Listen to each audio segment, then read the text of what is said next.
Olá, sejam todos muito bem-vindos. Eu sou Rafa Costa e estou aqui com Marcelo Ferraz na nossa sala de edição. Bom dia, Marcelo. Bom dia, Rafa. Bom dia, pessoal. Beleza? Na Ilha é um documentário imersivo no processo de montagem de filmes. 20 montadores do cinema brasileiro expõem as nuances dessa arte, os seus segredos e processos. E para conversar com a gente sobre o filme, estão aqui conosco a diretora e montadora do filme, Julia Bernstein. Oi, pessoal, tudo bom? Prazer estar aqui com vocês. E o também diretor e montador, Vinícius Nascimento. E aí, gente, tudo bem? Prazer estar aqui também.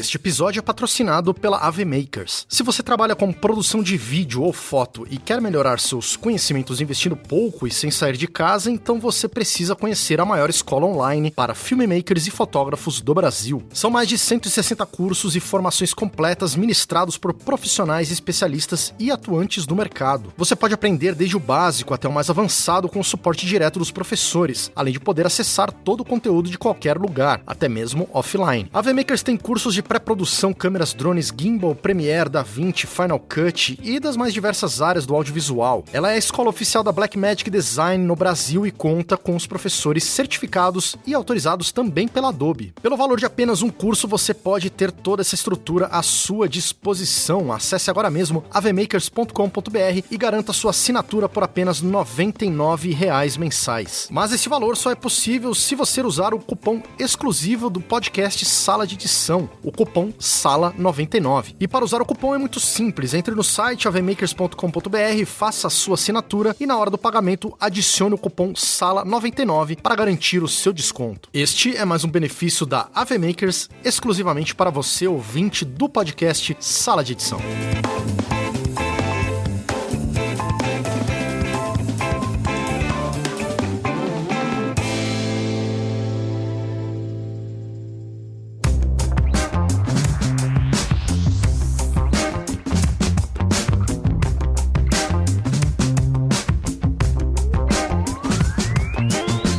Júlia e Vinícius, muito obrigado pela presença aqui de vocês. Na Ilha é um documentário, é um filme muito bom, eu acho que é muito importante para nossa classe, eu acho muito importante para os editores de cinema e os editores em geral. E eu queria pedir para vocês que apresentassem o filme, que explicassem um pouquinho do que é o filme para os ouvintes que ainda não tiveram a oportunidade de assistir. O que é o Na Ilha, na opinião de vocês? Eu acho que, assim, o Na Ilha é uma declaração de amor à montagem e ao cinema brasileiro. Assim, uma admiração que a gente tem por esse ofício, pelas pessoas que fazem ele, por esse espaço da ilha de edição que a gente convive, né, tanto. A gente queria transmitir um pouco a sensação de estar nesse espaço, né, da ilha de edição. Então, é porque a gente sentia muita vontade de mostrar e falar um pouco mais sobre a nossa profissão para quem não é da área. Conversando com a Júlia, principalmente no dia que o Ricardo Miranda, nosso mestre e amigo, faleceu, a gente queria muito ter feito isso com ele já, ter entrevistado ele, conversado com ele sobre os processos de montagem dele, e aí a gente numa conversa chegou a essa conclusão de que a gente tinha que fazer alguma coisa, entrevistar pessoas que a gente admirava e contar um pouco da história do cinema brasileiro através da montagem, né? E o filme é dedicado ao Ricardo, né? Vocês fazem homenagem a ele. Sim, justamente. E quanto tempo tem isso, mais ou menos? Eu sei que vocês levaram... Na edição foi mais ou menos, né?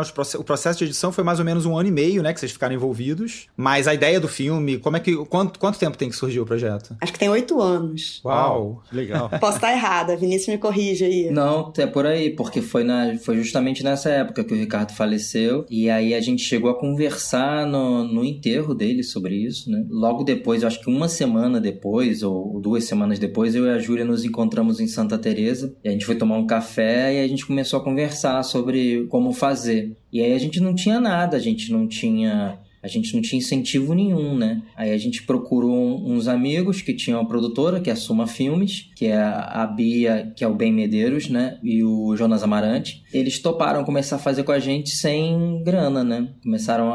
A gente ia marcando as entrevistas, fazendo uma média de uma por mês, e aos pouquinhos ia filmando cada editor e fazendo as entrevistas, né? Mas assim, nesse ritmo de fazendo no amor mesmo, né? Foram muito parceiros e toparam fazer com a gente.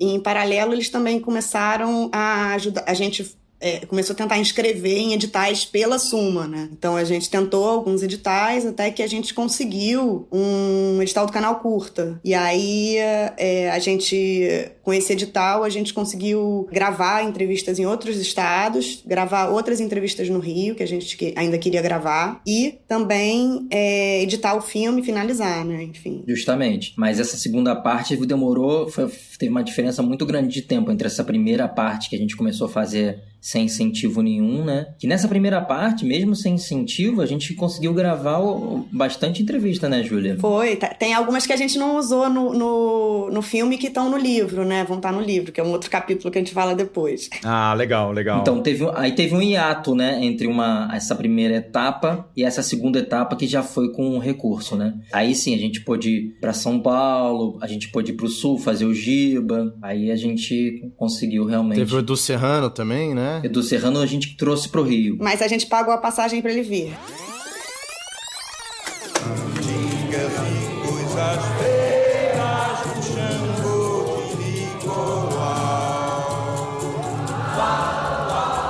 Eu sou um estruturalista, eu penso num projeto inteiro e aí macro e vou trabalhando aos poucos tudo e chegando numa forma mais interessante.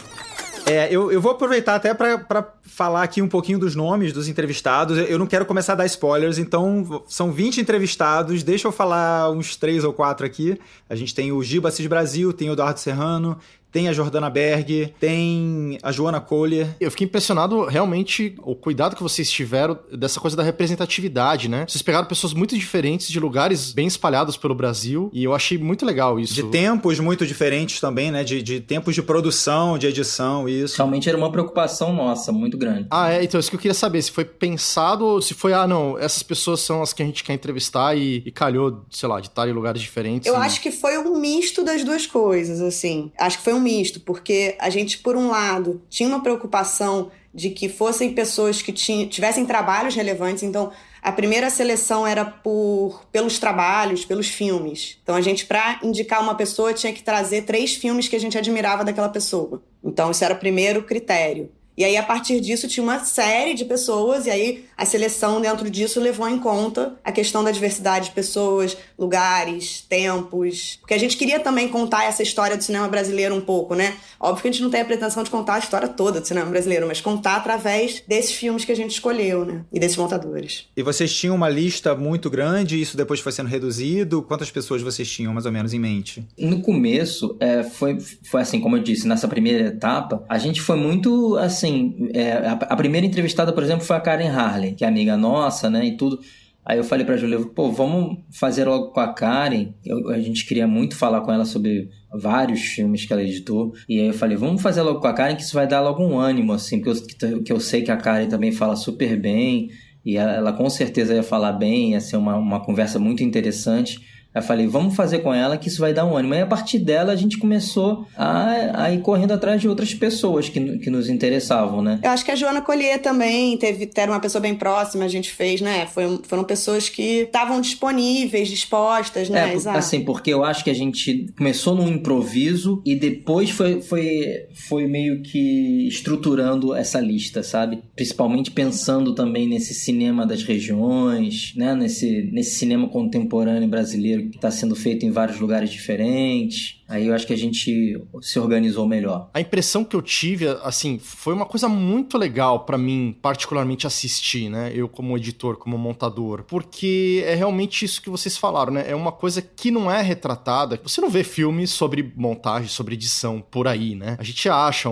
geralmente, tutoriais técnicos ou entrevistas com editores, uma aqui, outra ali e tal. Mas um documentário sobre isso, né? Uma obra dedicada a isso, é uma coisa mais difícil isso. E eu me senti assim, aquela coisa, é isso que eu faço. Finalmente alguém, sabe, juntou isso e com várias pessoas falando e daria pra explicar pra um leigo, ou mesmo que não precisasse explicar, mas pro puro deleite da gente mesmo, né? Porque até pela distância de São Paulo, do Rio e Nordeste do Sul, eu não conhecia todos os editores que ali estavam, né? Os montadores. Já tinha ouvido falar da maioria deles. E foi muito gostoso poder ver eles todos reunidos ali e de uma forma também bem natural. Acho que essa coisa de vocês pegarem e filmarem e darem um tempo pra isso na edição também, da lida de cada um, né? Cada um trabalhando no seu ambiente de trabalho. Enfim, e aí eu fiquei pensando, né? Curioso isso. Precisou, de repente, montadores irem atrás disso pra fazer sobre os montadores, né? E vocês acabaram sendo diretores, né? Mas vocês são montadores e continuam, né, sendo montadores. Então eu queria saber como é que foi essa relação pra vocês. De repente, dirigir pra falar da montagem. Foi difícil? Foi legal? Vocês pretendem dirigir outras coisas? Têm dirigido outras coisas? Ou não? Fizemos só o que a gente precisava ter feito e agora volta pra ilha? Eu nunca tive uma vontade, assim, de ser diretor, né? Mas agora, por acaso, tô até fazendo um outro projeto. Mas isso da edição, ela foi uma vontade muito específica, sabe? A gente queria fazer e aí a gente não ia também, assim... vamos chamar um diretor para fazer com a gente. Não tinha sentido. A gente queria falar também da nossa percepção. Era um filme de montador para montador, de certa forma. A gente não queria que fosse uma pessoa que não fosse montador fazendo, né? Então a gente pensou nos temas que a gente queria abordar, as coisas principais que a gente queria falar. Porque uma coisa interessante que você falou é que a Karen Ackerman, ela até comentou depois que o filme passou na televisão e a família dela viu o filme junto com ela. Ela falou que ela tem um filho que é uma criança, que disse pra ela assim: mãe, que legal, agora entendi finalmente o que você faz. Eu, inclusive, quero ser montador também, falou assim. Legal. Que bacana. Isso é interessante, porque realmente, assim, quem vê de fora não entende muito bem, assim, porque tem um lado técnico da nossa profissão, aí a pessoa pode imaginar que nossa profissão é só ficar meio que fazendo, né, operando a máquina ali, né, assim... que o diretor manda, a gente faz, né? Mas, assim, não entende muito que também nosso trabalho é um trabalho muito de construção de narrativa, né? E aí a gente queria mostrar esse lado, né? Que a gente também tá ali construindo uma narrativa, a gente também tá estruturando a narrativa. E pra gente era importante, assim, essas conversas para entender, porque cada montador, como a própria Natara Ney fala, tem uma respiração, né? Tem, como o Mair Tavares fala também, tem uma construção de fluxo. Então a gente queria ir atrás disso, né? Assim, o que diferencia um montador do outro? Por que um filme com o mesmo material bruto vai ficar diferente na mão se for montado por mim, ou se for montado por vocês, ou for montado pela Júlia? O que tem nisso, né? Como um dos irmãos Pratt falou, como é que acontece esse transe, né? O montador, como tá ali, né, naquela ilha, imerso, vendo aquela imagem o tempo inteiro, ele começa... É um delírio, né? Montagem é um processo de delírio. De você começar a se apaixonar por coisas que, assim, você sabe que ninguém mais vai ver. Tem muito a ver também com as suas percepções subjetivas, as suas vivências, né? Que fazem com que você entenda um momento de cortar, mas que pode ser diferente do momento de cortar da Júlia, por exemplo, né? Isso interessava muito a gente. A gente queria saber, claro, de método, a gente queria saber de coisas mais específicas, técnicas, assim, de cada um, mas a gente queria entender muito essa espécie de magia, assim, né, que acontece, esse transe que acontece quando você está editando. Eu já percebi que toda vez que eu já tinha alguma metodologia prévia que eu queria colocar, sabe, em prática, com um novo filme que estava chegando, eu acabo batendo o cara na parede, assim.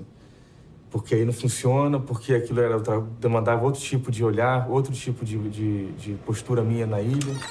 Eu acho que, assim, tanto o Vinícius quanto eu, eventualmente, a gente acaba dirigindo alguns projetos que são muito caros, assim, a nós, né? Eu acho que ele já tem outros curtas que ele fez antes, eu também. Eu tenho uma pequena produtora que se chama Canoa e que lá eu dirijo algumas coisas, mas é mais o meu sócio que dirige, mas eventualmente eu também dirijo. Mas realmente eu me sinto mais à vontade na edição. Mas com a edição você também aprende muito sobre a direção, né? Porque chega muita coisa, reflexo de coisas que aconteceram no set, reflexo de escolhas, né? Você vai aprendendo muito. Então, no caso desse filme, bem como o Vinícius falou, essa coisa de ser um filme de montador para montador era uma coisa muito importante, porque eu acho que a gente não teria essa intimidade nas ilhas se não fôssemos montadores. Por exemplo, na ilha do Márcio Hashimoto, era mínima aquela ilha. E mesmo assim, ele ficou à vontade com a gente lá, sabe? Com 2 pessoas, câmera, não sei o quê. Acho que porque éramos editores, sabe? É do meu clube, né? Exato. E eu achei muito bacana a sensação, você falou aí da ilha dele, né? Que vocês ficaram à vontade, tinha essa intimidade. E eu achei muito bacana a forma como vocês transmitem como o filme transmite essa intimidade, essa coisa do espaço de casa, né? Não sei se tem produtoras ali, eu tive a impressão que de vez em quando tinha alguma produtora. Tem. Né? Mas muitas vezes são casas, você tá na casa ali do editor. Esse sentimento de intimidade, esse sentimento de estar próximo, de estar como testemunha ali da vida daquela pessoa, ainda mais no ambiente de casa, eu achei muito, muito bom a forma como vocês... Muito gostoso, né? Você tá ali presenciando aquilo. E eu achei muito curioso porque eu não fiquei olhando as ilhas, eu não fiquei olhando os equipamentos, eu ficava mais curioso com o ambiente em volta. Eu queria ver um pouquinho mais daquela sala. Puxa, se essa câmera aqui chegasse um pouquinho mais pra trás. Não sei, tem um sofá aqui pra trás. Eu acho que é muito gostoso acompanhar essa intimidade dos editores. Eu acho que é um dos pontos fortes mesmo do filme, porque, como o Vinícius falou, é uma sina que a gente tem, né? Como editor, a gente vive batendo nisso aqui no podcast, e a gente ouve muito disso sempre os montadores, né? Acho que a gente tem essa pecha são os apertadores de botão, né? Então tudo que é relacionado à edição tem que ter tecnologia, tem que ter falando qual software você usa e, enfim, aqueles papos que, na verdade, a gente já nem quer mais falar, né? Rolou uma identificação um pouco até, quando eu assisti esse documentário, sem pretensão nenhuma mas com o nosso podcast também, porque muita gente vira pra gente e fala, pô, mas vocês são um podcast que falam de edição, mas é um áudio? Cadê o vídeo? Cadê a edição? E a gente nunca quis ter um canal super hypado com, sabe, um monte de gráficos e coisas pra falar sobre edição, porque a ideia não é falar do corte, é do corte sim, mas não de todo o resto, né, que não o corte. Também a gente fala, mas quando eu vejo o documentário de vocês, a gente vê o ser humano, a gente vê o que a pessoa tá pensando, né? O que realmente vai muito além da técnica. E uma das coisas que me chamou a atenção foi que eu queria que vocês falassem sobre isso, que vocês não foram naquela coisa óbvia, que assim, vamos entrevistar um monte de editor. Não, coloca um pedaço de um e esse cara vai levantar a bola pro outro e o outro continua a frase do um. E não teve nada disso. Foi tudo blocado, né? Sim, a estrutura é fora do que a gente esperaria para um documentário, né? E eu gostei pra caramba, eu achei incrível ser dessa forma. E também dessa coisa da necessidade de mostrar a edição dentro de um documentário sobre edição, né? Aquela coisa. Então, eu achei muito legal, que foi uma coisa muito assim, desarma da edição e vamos ver a vida do montador, né? Enfim, queria que vocês falassem por que vocês tiveram essa escolha e como foi esse processo. Eu acho que foi desde o primeiro momento, isso aí é uma conversa que eu e a Júlia a gente já tinha tido, porque até existe um filme americano chamado The Cutting Edge, né? Que é justamente isso, né? Fala um trechinho, o editor fala um trechinho, aí passa para outro, e vai construindo a narrativa assim, com trechinhos, né, de assuntos. E o nosso objetivo, até pelo nome do filme ser Na Ilha, é que cada bloco fosse uma ilha e um editor, né? Que tivesse ali aquele ambiente, não ficasse misturando as ilhas, né? A gente nunca quis fazer isso. Inclusive, talvez, sei lá, se o filme fosse maior, a gente podia até explorar mais a ilha de cada um, sabe? Porque, infelizmente, a gente acabou, em alguns momentos, ficando pouco tempo em cada, né, montador. Podia ficar mais tempo ainda, se quisesse fazer um filme maior. Ou então, como a gente pretende fazer e vai fazer o livro e a série, né? Para dar mais espaço, né, dentro dessas ilhas, para conhecer mais, né, esse ambiente. Era muito importante para a gente isso, de separar, sabe? Cada um tá no seu espaço e cada um tá falando ali de assuntos pertinentes.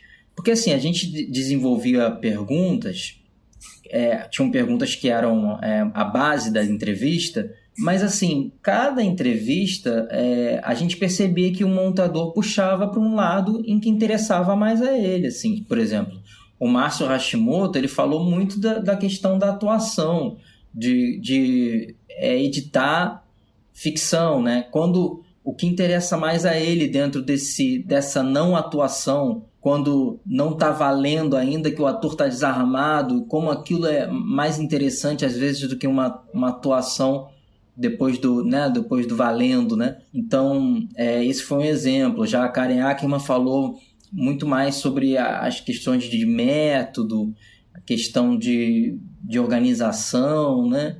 Então, mesmo tendo as mesmas perguntas para todos, essas variações aconteciam muito, porque cada montador acaba tendo um interesse mais específico, né? Só complementando, Vini, eu acho que é legal a gente explicar isso, porque que a gente tinha uma base de umas 7 perguntas que eram comuns, que tinham muito a ver com inquietações nossas sobre o processo de montagem, sobre o corte, sobre decisões, escolhas, momentos da montagem, que eram mais gerais, e 3 perguntas sobre os filmes, que a gente escolhia em geral 3 filmes para falar na entrevista. E aí no final também tinha, se a pessoa quisesse falar de outro filme, né? Enfim, era mais ou menos assim a estrutura das entrevistas, né? E aí, sobre essa questão da escolha a gente foi uma coisa que a gente teve que bancar ao longo de todo o processo, né? Do filme, da edição. Porque foi uma edição difícil, a gente tinha muito material. A entrevista da Cris, a gente tem 3 horas de material, que é a maior. Mas a maioria a gente tem 1 hora, 1h30 de material. São mais de 20 montadores, porque alguns ficaram de fora. Então era muito material, uma escolha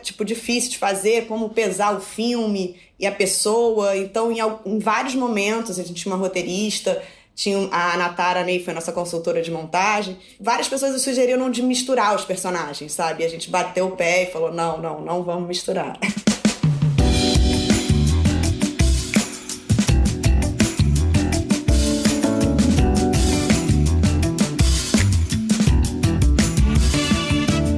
Deve ter dado uma dorzinha no coração deixar de fora esse material, né? Como é que foi pra vocês isso? Ou não, vocês acham que da forma como ficou, eram as escolhas certas, a gente tem esse tempo aqui definido de filme e talvez fosse ficar com barriga, ou obviamente...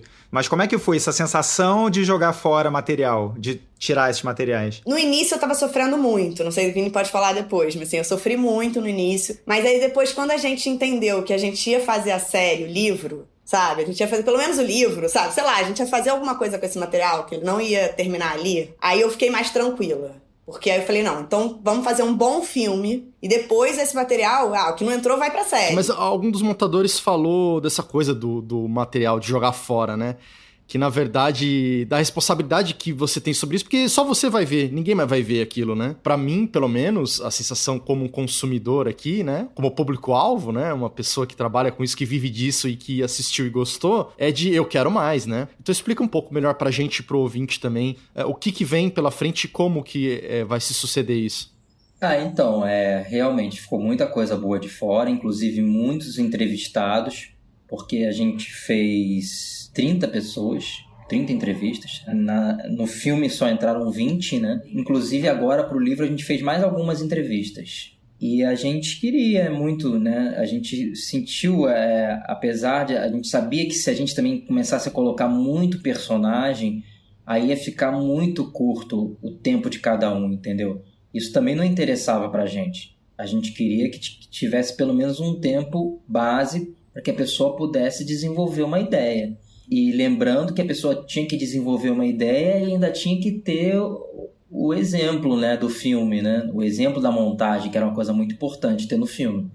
Que, assim, afinal de contas, a montagem de cada editora ali é a estrela, né? Então, a gente precisava ter um tempo da pessoa pensando sobre a montagem, falando coisas relativas à montagem delas e o exemplo dessa montagem, né, de cada um. Então a gente não podia sair colocando todos os personagens, por mais que a gente quisesse. Então a gente teve que cortar. E isso foi bem chato, assim, porque a gente conhece todo mundo, a gente gosta de todo mundo, todos são muito bons montadores que a gente entrevistou, não tem nenhum que a gente não achasse excelente. Então todos pra gente podiam estar no filme. E aí a gente ficou com isso na cabeça. não era nenhuma questão assim, pra mim pelo menos, não sei pra Júlia, não era nenhuma questão assim de falar, vários assuntos desses entrevistados ficaram de fora, porque assim, dentro dos nossos entrevistados que entraram, a gente selecionou realmente os assuntos, apesar de saber que eles falaram coisas muito interessantes também, que ficaram de fora, mas a gente selecionou os assuntos para construir uma narrativa ali, cada um tava falando, porque assim, às vezes tinha um entrevistado que falava uma coisa e o outro falava uma coisa parecida também. Então a gente selecionava o que a gente achava mais legal e deixava, né? O que para mim pegou mais era essas pessoas que não entraram, que eu queria muito dar a palavra para elas, né? Aí a gente começou a conversar e surgiu essa ideia. Primeiro a gente até já estava falando da ideia da série. Não, e do livro também, já estava nas autorizações, né? Eu acho que tem isso, Sim, assim. já estava nas autorizações. Tem esse elemento. A gente já, desde o início, falou que isso poderia virar um livro e uma série. Então vocês já tinham ali, na entrevista, malandramente já estavam preparados. A autorização de imagem já estava ali incluída. Na segunda etapa, né? Porque o filme tem 2 etapas de filmagem. Na primeira etapa de filmagem, eu acho que tem gente que a gente nem pegou a autorização, só pegou depois. Sei lá, eu não sei, talvez o Ben tenha pego, provavelmente, porque ele é produtor, né? Mas essa coisa do livro, acho que veio só na segunda etapa, sabe? Aí a gente, na segunda etapa, já falou, não, poxa, esse material é um material muito rico, que a gente já tinha, sabe? Quando a gente filmou, mesmo sem grana, a gente pagou uma assistente de edição para organizar o material e transcrever. Então vocês já tinham aí o material bruto para servir para um livro. Exato. Então a gente já tinha, 10 entrevistas da primeira etapa transcritas, então a gente tinha noção da qualidade desse material e da riqueza, né, assim. Uhum. Então a gente falou, não, isso aqui tem potencial de virar livro, de virar série, então vamos botar isso na autorização, sabe? Não, só lembrando que teve um financiamento coletivo, né? Vocês abriram um financiamento coletivo, né? O pessoal foi em peso, foi muito legal ver isso, né? Para fazer isso acontecer. Em que ponto que tá aí o processo? Agora a gente tá no processo de confecção final do texto. Então, na questão do livro, assim, também, assim como no filme a gente tem que ter escolhas e a gente tinha essa expectativa, não, no livro vai botar tudo, não sei o quê, mas aí também, se um livro com tudo que a gente tem, ia ficar um livro muito grande e pouco acessível, sabe? Muito caro também. E a gente queria que tivesse um livro que fosse acessível aos estudantes de cinema, sabe? A gente pesou aí o tamanho do livro com valor e tudo, chegamos a um livro de R$50 e 400 páginas, são isso? Isso. Muito bom. Aí sim, fiquei feliz com o número de páginas já. Sim. Queremos mais.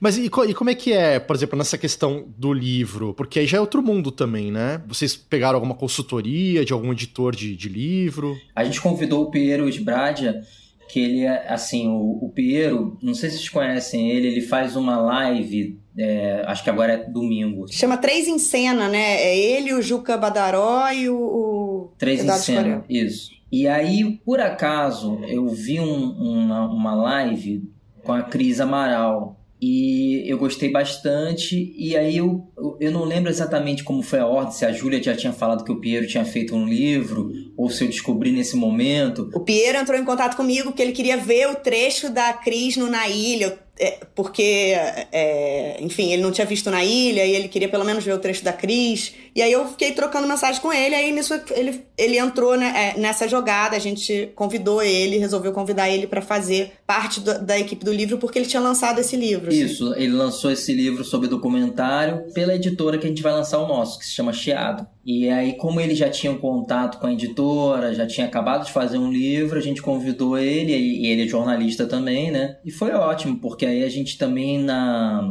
no financiamento coletivo, a gente contou, né, além de eu e Júlia, tinha o Piero e o Ben, fazendo que o Ben também é uma pessoa que também entende bastante de financiamento coletivo, que já tinha feito 2. E aí a gente juntou nossas forças e já toda essa relação que o Piero tinha com a Chiado ajudou bastante, né? Agilizou bastante. Foi um processo até relativamente rápido, né, Júlia? De decidir fazer o livro e acertar as coisas para fazer, né? E tem data já para lançamento do livro ou como é que tá isso? Nossa expectativa é agosto. Mas assim, tá muito difícil porque essa coisa de pandemia, parece que as pessoas estão lançando mais livro. Não é só lives e cursos online, é livro Não, as também. pessoas estão escrevendo mais também. Vai depender da editora, né? Vai depender da editora também essa data. A gente vai ter um prefácio da Anitta Leandro, que é professora de montagem da FRJ, e um pós-fácio do Fernando Vidor, que fez um um doutorado bem legal sobre montagem. A gente teve a oportunidade de conversar com ele aqui num episódio, pesquisando sobre o Na Ilha, eu vi que ele ia fazer o pós-fácil e tal. O mestrado dele é muito interessante, é sobre jogos de montagem. Vocês entrevistaram ele também, não? Não, Fernando não. Mas tem novos entrevistados que a gente fez, inclusive, só pro livro, como o Lucas Gonzaga, que montou Marighella, né? Foi ótima a entrevista com ele sobre Marighella. A gente entrevistou o Vallone, Renato Vallone, que falou sobre a montagem do Cinema Novo, né? Do Eric Rocha. Dessas novas montagens dele recentes, né? Sertânia, justamente. E também o Alberto Álvares, né? Que é um realizador guarani. Talvez o realizador que tenha feito mais filmes aí, indígena brasileiro. Porque ele faz muitos filmes, ele tem um canal no YouTube pra quem tiver curiosidade, chama Alberto Álvares. E ele vai estar, ele deu um papo super interessante com a gente, né, Vini?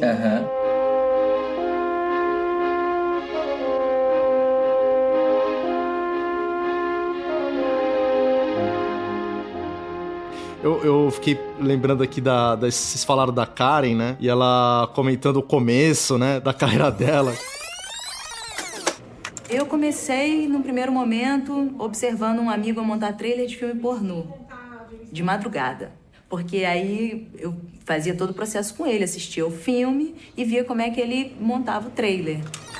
E uma revelação aqui em primeira mão, esse amigo que editava o filme pornô é o Pedro Bronx. Pedro Bronx, sensacional. Pedro Bronx, que já esteve aqui com a gente falando sobre edição de documentário. Muito bom. Eu achei muito legal quando ele fala que essa coisa de limpar o material, ele não gosta quando falam que vai limpar o material, que parece que vamos fazer uma asepsia, e que ele gosta de fuçar o que tá no lixo. Eu lembrei que o Hashimoto também falou disso daí. O antes e o depois da claquete, às vezes, guarda muita riqueza, assim. Exatamente, porque é quando você consegue, né, o ator não sabe que tá em cena. E às vezes o segredo talvez fosse esse, né? Atuar como se você não tivesse em cena. Você acha muitas coisas nesses espaços onde não necessariamente seria o primeiro lugar a se procurar. E eu queria, sei lá, pegar um pouco de vocês também como montadores, né? Porque no fim vocês não falaram no filme, vocês falaram pelo filme, né? Em algum momento fizeram essa escolha de não, nós não vamos falar, né? Tenho certeza absoluta que vocês têm muitas opiniões sobre tudo isso, né? Como é que foi ficar ouvindo? Não dava aquela vontade de falar também? Não, e até saber a opinião de vocês, né? Se vocês estivessem no documentário, o que vocês falariam sobre a profissão de editor, sobre a vida de vocês como editores?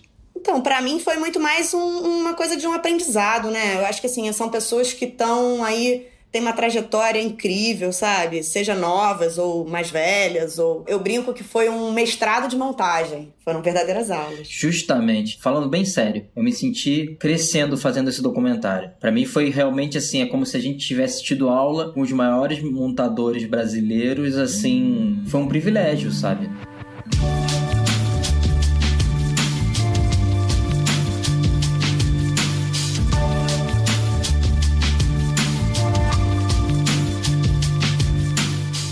Mas eu lembrei também de uma anotação aqui da Cris Amaral que eu fiz, que ela falou a montagem é um labirinto sem seta e de repente você tá no escuro, né, sem indicação nenhuma pra onde vai e de repente aparece uma luz e você fala, bom, eu vou por ali e de repente você tem a certeza que aquele é o caminho. Nesse momento eu falei, cara, é isso, assim, quantas vezes a gente se sente perdido num documentário, numa ilha, numa montagem, você não sabe por onde começar e você se sente um impostor e você fala, o que eu tô fazendo aqui? E de repente você fala, meu, essa mulher, ela pensa que nem eu e eu não tô errado, sabe? Talvez eu não seja tão impostor assim. Uhum. Eu acho que um pouco isso norteou nossas escolhas, né? Do que tá no filme, assim, também. Porque as pessoas falam muitas coisas interessantes. E aí eu vou retomar uma pergunta que você fez, que a Balvini respondeu, eu não retomei, que é que eu sofri muito na escolha dos trechos. Porque a gente dividiu, no primeiro momento, ao meio os personagens pra fazer uma primeira edição. Depois a gente trabalhou junto e tal. Mas eu fiquei com a entrevista da Jordana. E eu acho, talvez por ela ter falado aquela questão que você colocou, da responsabilidade de você ter um material que ninguém mais vai ver. E aquilo me marcou tanto que eu sofria muito em escolher qual trecho ia estar no filme, sabe? Era exatamente a sua questão, né? Falando pra você, né? Esse trecho, especificamente, não estava no filme em vários cortes, quase no final. Até que, assim, a gente foi almoçar algum dia, eu e Vinícius, e aí eu falei desse trecho pra ele, que era um trecho que tinha me marcado muito, mas que eu não tinha conseguido botar no filme. Ele falou, não, tem que estar no filme. Aí a gente, voltou pro filme. Eu não sei porque a gente não tem cabeça de quem não é editor, porque nós somos editores, né? Esse é um ponto, talvez o filho lá da montadora que você falou também, que percebe, é isso que eles fazem, né? Porque se ele assistiu e se ele decidir que eu não vou ver, eu nem vou saber que existe, né? Vai morrer. A pessoa tem acesso ao todo e ela realmente tem que fazer escolhas, meio que uma curadoria, né? Contar a história de uma forma... Justamente. E assim, uma coisa que o Escorial fala que é bem interessante, que pra mim de certa forma completa isso que a Jordana fala, é que tem materiais brutos que eles parecem ser muito mais interessantes do que o material editado. Quando você vê uma sequência de 1 hora, uma sequência que já tem ali uma mise-en-scène interna, né? Tô falando até em relação ao documentário mesmo, dos acontecimentos. Como outro dia eu tava editando uma situação aqui que era de uma ocupação, que ia ter uma ação da polícia, né? Aí tinha toda a tensão pré-ação, todo momento em que chega a polícia e tudo.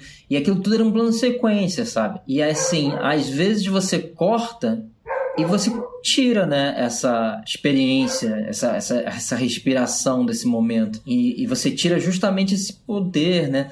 Então, assim, a edição ela é difícil por isso. É como você tem que transformar aquilo, às vezes, de 1 hora em, sei lá, 15 minutos... E sem perder essa essência, né? Sem perder essa força do bruto, né? O Hashimoto também comentou sobre isso. E ele falou também aqui no Happy Hour do Sala VIP, que a gente tem aqui, o Hotel Cambridge, né? E no documentário de vocês ele fala disso também. Dos momentos de não encenação, né? Que ele gosta de fuçar. Às vezes ele acha que o melhor tá no lixo também, assim como Escorel e tal. E ele deu exemplos práticos de coisas que ele usou e que não tava valendo. Eu acho que tem 2 exemplos. Que poderia, não é exatamente, mas poderia se colocar como. Um é quando a Joana fala, como eu disse antes, não pode dizer, né? Porque não vai ter como cortar depois, vai ser... Cara, isso eu achei sensacional, essa frase. Que ela fala, eu até anotei aqui, ela fala assim, como eu falei anteriormente, aí ela, não, é péssimo pra cortar, né? Vou voltar, sensacional, achei muito bom. Isso aí era um negócio que a gente sabia que a gente queria botar, que teoricamente não está valendo, né? Ela quebra a 3ª parede, né? A 4ª parede, quer dizer... Ela se dirige a nós, né? Enfim,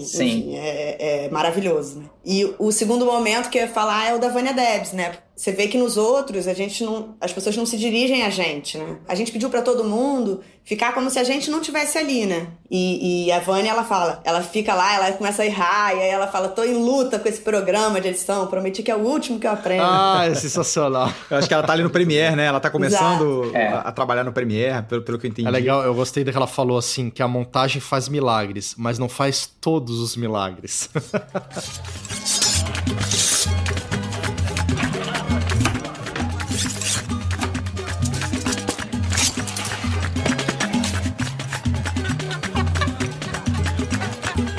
Foi muito legal ver esse lado humano das pessoas. E tipo, cara, eu já tô numa idade aqui com uma experiência e vou ter que aprender outro software, sabe? A pessoa já passou por 300 mudanças de tecnologia e, na verdade, né, a cabeça dela, o corte tá na cabeça, a montagem e tal. Porque existe sempre uma preocupação quando o pessoal vem falar com a gente, o pessoal mais novo. Que software que eu uso? Que software que eu vou aprender? Como é que eu faço pra chegar numa produtora? O que eu tenho que saber de técnica pra poder... E a gente sempre tenta falar que, óbvio, você precisa de um preparo, mas que vai muito além disso, né? E aí, quando a gente vê um depoimento desse...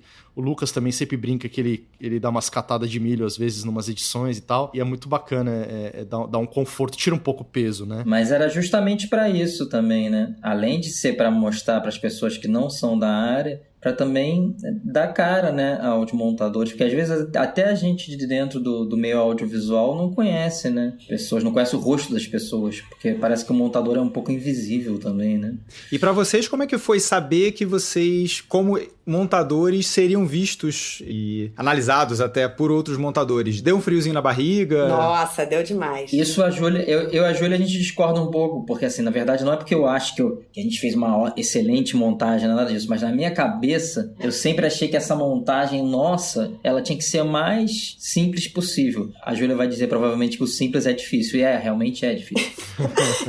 Conversas que a gente já teve muitas vezes. É só uma ediçãozinha, é só limpar o material ali, é só colocar um atrás do outro. Mas você entende, assim, não era pra nossa edição aparecer, né? A verdade, a gente tá mostrando a edição de outras pessoas, né? Meu objetivo ali era que a estrela fosse a edição deles, né? Inclusive, isso é uma coisa importante. A gente não falou. A gente não... Tem uma exceção, tá? Que confirma a regra. Mas a gente não mexeu na montagem das pessoas. Não tem edição interna nos trechos. Pois é. Essa questão do corte ser simples, entre aspas, eu acho que é muito interessante ver as escolhas de vocês na hora de, inclusive, usar essas imagens dos filmes e do montador na ilha. Então eu reparei, você tem momento de silêncio em que o montador tá ali, e aí aquilo dá uma curiosidade imensa, o que essa pessoa tá fazendo, o que essa pessoa vai começar a falar. E em outros momentos vocês têm a mesma imagem da pessoa na ilha, só que com um voice-over ali, você começa a ouvir a narração da pessoa explicando aquilo, e também a entrada de filmes. Então eu acho que isso é dificílimo, até pela a escolha dos trechos de filme que vocês vão usar, e como vocês interpõem isso, né, com as falas dos entrevistados. Eu acho que não tem nada de fácil, assim, parece fácil, porque é corte seco e, né, não tem grandes firulas, mas eu acho que pra ficar como ficou, deve ter sido muito difícil, dadas as opções que vocês tinham ali. E ficou muito bonito. A gente teve a ajuda de uma roteirista, que isso é importante falar, a Suzana. Trabalhou com a gente nessa primeira escolha, né? Tudo bem que a gente reviu coisas e tal, mas ela foi uma pessoa que deu um pouco uma ajuda nesse momento inicial da montagem. Depois a gente foi trabalhando mais sozinho. Mas foi bem importante, porque também era um filme que era muito nosso, muito a gente, né? A gente fez as perguntas, a gente teve ideia, fez as perguntas, fez a entrevista, vai montar. Então, precisava de alguém com um olhar um pouquinho externo. E nesse sentido também foi importante a Natara, que foi nossa consultora. E pra mim, também, uma pessoa que é sempre importante, pessoa que me ajuda muito, que é a Jordana Berg, sabe? Que foram pessoas que, em diferentes momentos, deram toques que ajudaram pra mim, assim, sabe?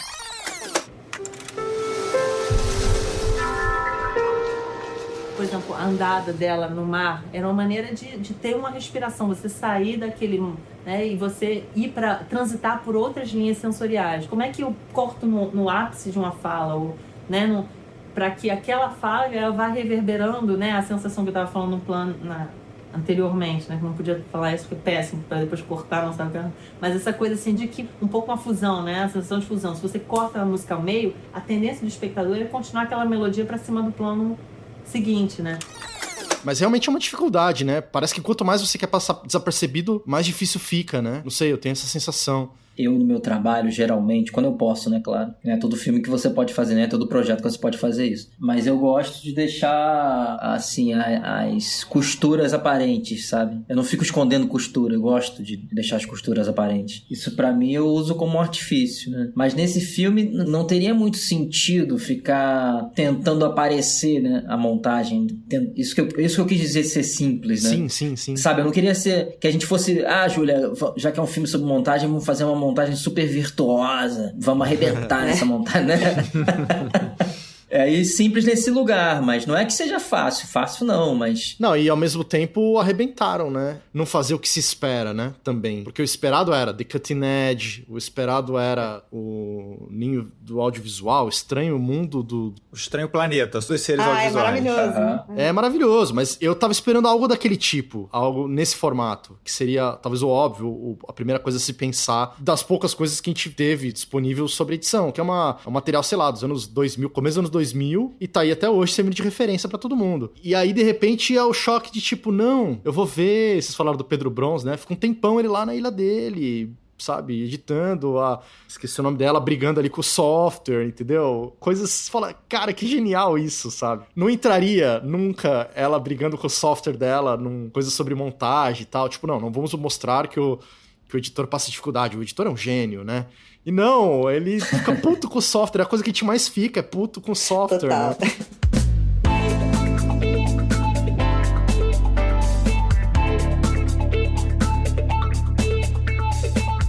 Em relação ao uso dos filmes, como é que foi pra vocês essa briga aí? Porque vocês tinham que escolher, vocês falaram, né? A gente escolheu filmes pra exemplificar a montagem daquele editor, que a gente admirava, que a gente gostava. Acho que, se não me engano, vocês falaram que vocês escolheram 3. Mas e em relação aos trechos? Como é que foi essa luta pra achar os trechos que vocês achavam representativos? Não, primeiro começa na escolha do filme, né? Porque a gente falou de 3. Então tem que escolher um, porque a gente viu que mais de um. Primeiro a gente tentou 2... Aí viu que era demais, não ia dar. Tinha que ser um montador, um filme. A gente ficou nessa escolha. E alguns foram, voltaram, trocaram. Mas a maior parte a gente escolheu de cara, que foi o filme ou que a pessoa falou melhor, ou que ela tem mais relação. Mas rolou permissão pra usar de boa, assim, as imagens? Sim, a gente pagou, liberou. Teve uma grande parte da verba do filme que foi pra pagar esses direitos. Quando a gente fez o edital, ganhou o edital lá do Canal Curta, a previsão, eu não sei quanto é que ficou no final, mas a previsão era que tivesse 60% do filme fosse de outras obras. Então já tinha essa previsão no projeto, né? Então... E falando em Canal Curta, como é que foi a veiculação, como é que tá sendo a veiculação desse documentário? Onde o ouvinte pode conferir e assistir o documentário? Tá passando eventualmente no Canal Curta, agora nem tanto, mas quando ele foi lançado passou bastante. Algumas pessoas me falaram, eu vi, passou, não sei o que. Eu nem tava mais acompanhando, porque já tinha passado o primeiro mês de exibição, né? E tem o Tamanduá TV, que você não precisa ser assinante. É um site que é o vídeo on demand do Canal Curta. Você vai lá e paga só o filme. tamanduá.tv.br. Tô olhando aqui, tem 7 dias gratuitos pra teste. Gratuitos. Ó. Então, galera que tá eventualmente aí apertado, não posso assinar uma plataforma nesse momento, mas vai lá que você consegue assistir o filme. No Canal Curta também. O site do Canal Curta você acha lá, tem o link, inclusive, do Tamanduá TV lá no Canal Curta. Tem o trailer e tem o link também. Tem um teaser aí no site do Canal Curta do filme, eu acho que tem. Quem quiser ver a gente passando vergonha, tem a gente falando lá também. Eles jogam nas 11, Rafa. Eles são atores também. Somos atores. Estamos tentando agora na crise. Falei, pô, essa eu não sabia. Pesquisei tudo aqui, teve mais essa.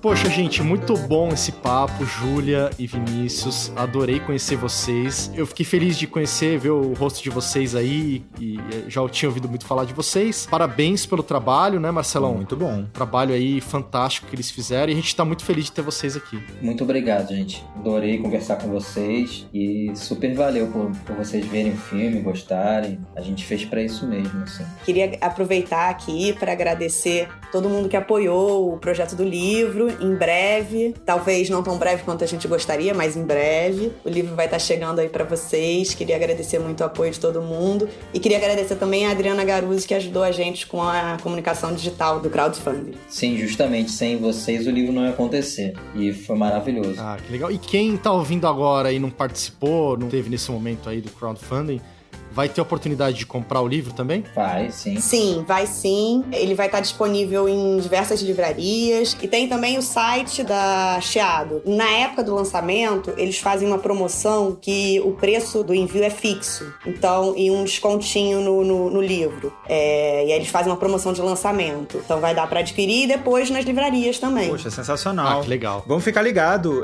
Quando sair, a gente vai ficar ligado, obviamente, né? Quando estiver saindo aí o do crowdfunding. Mas, eventualmente, depois saindo nas livrarias, dê um toque pra gente, por favor, caso a gente eventualmente não veja, que a gente divulga aqui com o maior prazer os canais pra galera ir aí atrás pra comprar. Ouro puro. Muito, muito legal. Tô ansioso e, como vocês disseram, com certeza, nem li, mas sei que, pelo que a gente já viu aqui no documentário, como a Júlia falou, com certeza vai ser um material muito rico aí pra estudo, pra universitários e pra todo mundo que queira aprender montagem e cinema. Foi de uma contribuição muito única e importante pro audiovisual e pros editores e pros montadores, né? Pras associações também de edição. É isso aí, pessoal. Então, ficamos aí com a Júlia e com o Vinícius. Vocês acompanham a gente aí toda segunda-feira. Queria agradecer aqui. Se você gostou, quer avaliar ali no Apple Podcast, pode avaliar. Sim, ajuda a gente muito. Compartilha com os amigos. Fica ligado, entra no site do Na Ilha. Vai lá no Canal Curta, no Now, Tamanduá TV. Os links estão todos na descrição do episódio. E não deixe de assistir esse documentário, porque realmente tá muito fantástico. A gente vai deixar também contato aqui do Instagram. O pessoal vai poder adicionar vocês e acompanhar aí o que vocês estão fazendo aí da vida, tá bom? Pode deixar. Muito obrigado mesmo, gente. Valeu. Gente, muito obrigado. E galera, semana que vem a gente tá de volta com o segundo corte e sala de edição aí logo depois. Valeu, pessoal. Um abraço.